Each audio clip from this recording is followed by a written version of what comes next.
नमस्कार विद्यार्थी मित्रांनो, आजचा आपला सायन्स फर्स्टचा पिरियड आहे.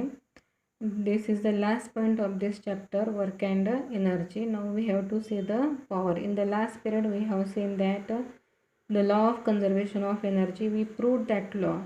We have seen that total energy of an moving object or total energy of a free fall object is always constant at any point. May the kinetic energy and potential energy may be different, but total energy is always constant. Now we have to see the power. What is mean by power? Capacity to do work is called as a power. What is power? Capacity to do work is power. आता what do you mean by capacity? What is capacity? We know that some works are done by some people in a very few time, but some people requires much more time. That is, the peoples which required more time have low capacity, and the people which required greater capacity or greater time they have low capacity. Means the power means, आता साधं example आहे, साधं छोटंसं example आपल्या रोजच्या जीवनातलं. समजा एखादा व्यक्ती आहे, त्याला एखादा जिना चढण्यासाठी समजा एखाद्याला 10 मिनटं लागतात, तेच जर दुसरा एखादा पर्सन असेल त्याला 20 मिनटं लागत असतील, तर साहजिकच आपण काय म्हणतो, कोणाची कॅपॅसिटी जास्त आहे, ज्याला वेळ कमी लागतोय त्याची कॅपॅसिटी जास्त आहे, म्हणजेच त्याची पॉवर ही जास्त आहे. आणि ज्याला वेळ जास्त लागेल त्याची कॅपॅसिटी ही कमी आहे, त्याची पॉवर ही कमी आहे. म्हणजेच कुठलंही काम करण्याची capacity, that is called as a power. And this capacity is depend on the machine. What is the definition of power? Power is equal to capacity to do work. Means the formula of power is work upon time. The object which takes less time have greater power. The object which takes greater time have lower power. Because in the fraction we know that if the denominator is increases, then the value of fraction decreases. Now we will find the formula.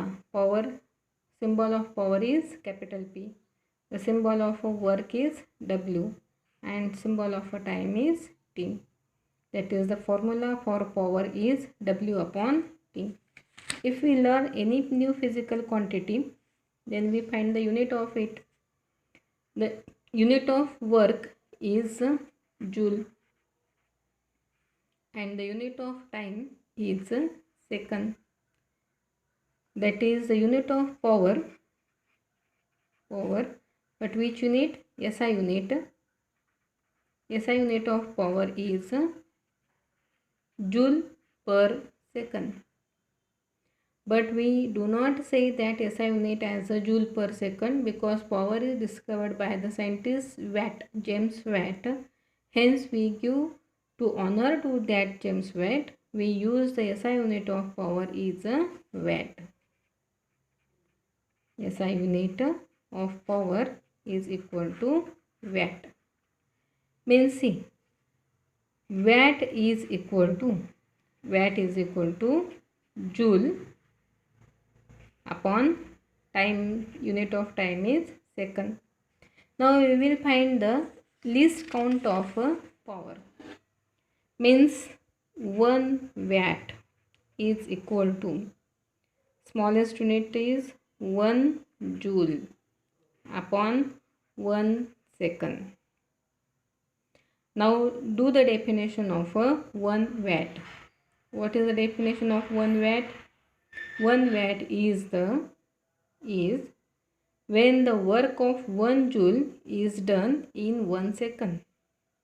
See, if work of 1 joule is done in 1 second, then the power of that object is 1 watt.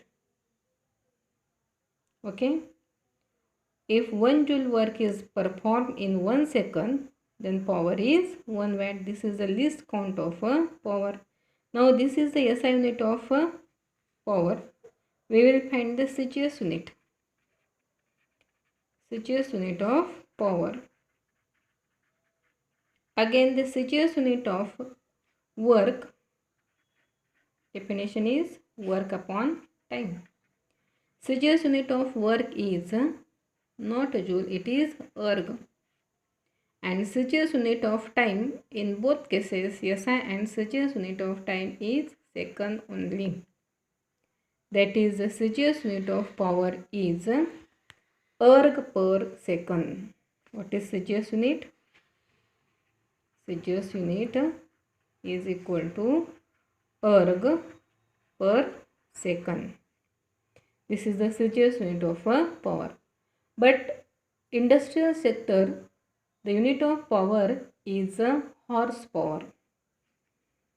For इंडस्ट्रीसाठी पॉवरचं unit हे horsepower म्हणून वापरतात. आपल्या घरामध्ये पाणी भरण्याची जी मोटर असते त्याचंसुद्धा युनिट हे हॉर्स पॉवर असतं. आपण जस्ट सहज म्हणतो की मोटर किती पॉवरची आहे, म्हणजेच आपण काय म्हणत असतो की ती मोटर किती हॉर्स पॉवरची आहे. That is 1 horse power means it is equal to 746 watt. You know the 1 watt.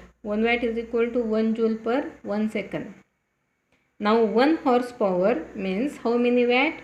1 horsepower is equal to 746 watt. When we say that our motor is of 1 horsepower means it is of 746 watt.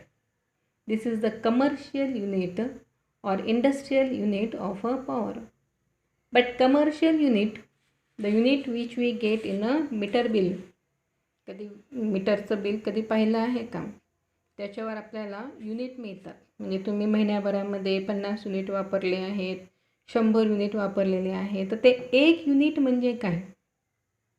तर ते 1 unit म्हणजे काय असतं, म्हणजे किती joule असतं, किती अर्ग असतं हे आपल्याला माहिती पाहिजे. The unit of energy for commercial use is kilowatt. For commercial म्हणजे आपल्या नेहमीच्या वापरातली जी काही युनिट आहे पॉवरचं, unit for commercial use, unit is kilowatt. काय युनिट? Kilowatt hour. ही खूप महत्त्वाची माहिती आहे ह्या पेजमध्ये. Kilowatt our. आता आपण ते शोधून काढू. 1 किलोवॅट अवर म्हणजे किती पॉवर होतात, किती त्याचे जूल किती होतात ते बघू. 1 kilowatt our means 1 kilowatt into 1 our.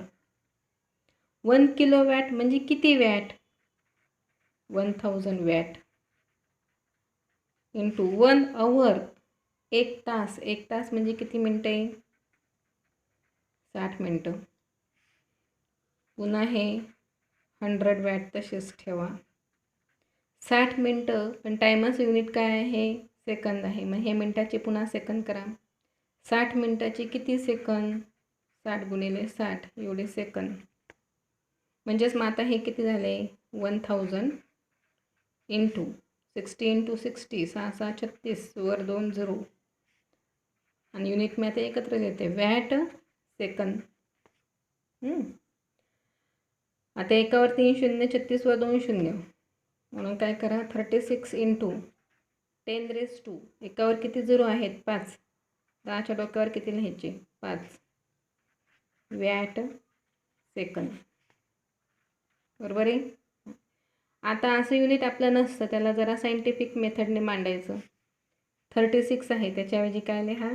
3.6 into 10⁻². आता हे 5. आता इथे आपण काय केलं? 10ने डिव्हाइड केलं. मग त्याची व्हॅल्यू सेम राहण्यासाठी इथं जर 10ने डिव्हाइड केलं तर इथे काय करा? 10ने मल्टिप्लाय करा. 10ने जर मल्टिप्लाय केलं तर 10⁻5 इंटू 10 बेस सेम होईल. मग इंडेक्स किती होईल आता इथे? 10⁻6 वॅट सेकंद. आता थोडंसं आपण परत फॉर्म्युलाकडे जाऊ. फॉर्म्युलाकडे कसं जायचं बघा. आपल्याला पॉवरचं युनिट माहिती आहे. म्हणजेच watt is equal to joule upon second. We know this. आता आपल्याला इथे काय आलेलं आहे, वॅट इंटू सेकंद आलेलं आहे. मग हे watt into second equal to काय होणार, जूल. म्हणजेच watt into second is equal to joule. मग ही जे मला आलेलं ॲन्सर आहे ते मी फक्त काय करते, इथं पुट करते. That is 1 kilowatt hour is equal to 3.6 into 10⁶ joule. ज्यावेळेस तुमच्या मीटरचं युनिट आपण जेव्हा म्हणतो की आपलं 1 युनिट फिरलं, त्यावेळेस आपण वापरलेली जी एनर्जी असते, जी पॉवर असते, ती एवढी असते. किती, 3.6 इंटू 10⁶ जूल. मग महिन्याभरामध्ये कोणाचे 50 युनिट होतात, कोणाचे 70 युनिट होतात, कोणाचे 80 युनिट होतील. मग त्यानुसार त्यांनी पॉवर वापरलेली जी पॉवर असेल किंवा एनर्जी असेल त्यानुसार आपलं लाईट बिल हे येत असतं. ओके. या ठिकाणी आपला लेसन इथे संपला. नेक्स्ट पिरियडला याच्यावरचे आपण एक्झाम्पल्स घेऊ.